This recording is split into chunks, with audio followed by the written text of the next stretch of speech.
Never stop reading the Bible. So what happens when a deep, profound love is met with a final, tragic refusal? Well, the answer to that is actually in this ancient, really powerful cautionary tale. Welcome! Today, we're going to open up the final chapters of the book of Hosea, and we're going to explore a story that is both powerful and, honestly, pretty tragic. And look, this isn't just some historical account from long ago. It's a story that really speaks across the centuries, you know? It's all about that tension between this unwavering grace and human pride. So let's dive into that story, starting right at the foundation. At its heart, this story doesn't actually kick off with anger or judgment.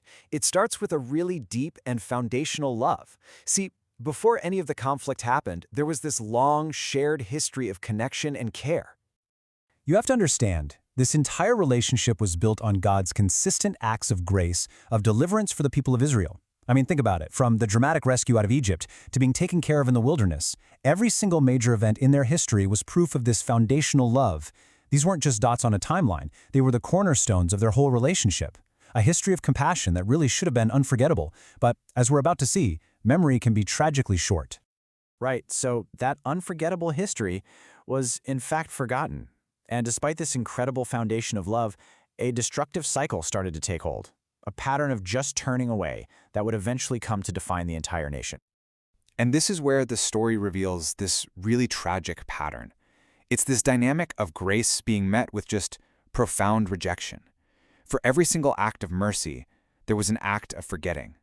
For every call to come back, there was an effort to find security somewhere else.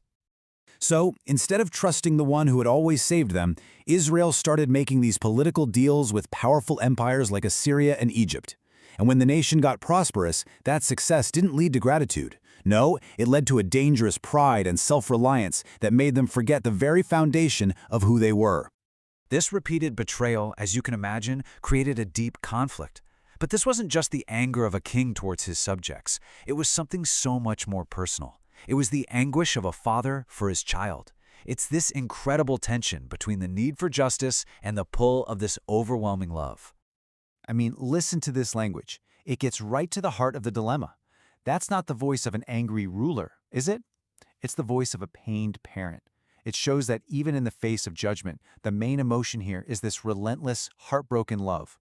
And it's out of that deep compassion that one final, clear path to healing was put on the table. It was a direct, simple invitation to just come home. The prophet Hosea lays out this really straightforward plan. It wasn't complicated at all. It was a simple but profound choice. Admit the failure, turn away from the false sense of security you get from idols and foreign armies, and just put all your trust back where it always belonged. And the promise that came with this return? It was huge. We're not just talking about forgiveness here. We're talking about a complete healing of their national character, a total renewal of life, and a future of flourishing that was still totally possible if they would just accept the offer. So, there it is.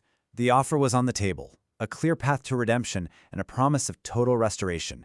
Israel had to make its final choice. In just a tragic turn, they refused. The path to restoration, laid out so clearly right in front of them, was ultimately ignored. The pride was just too deep, the reliance on their own strength was too ingrained. And the consequence of that final refusal?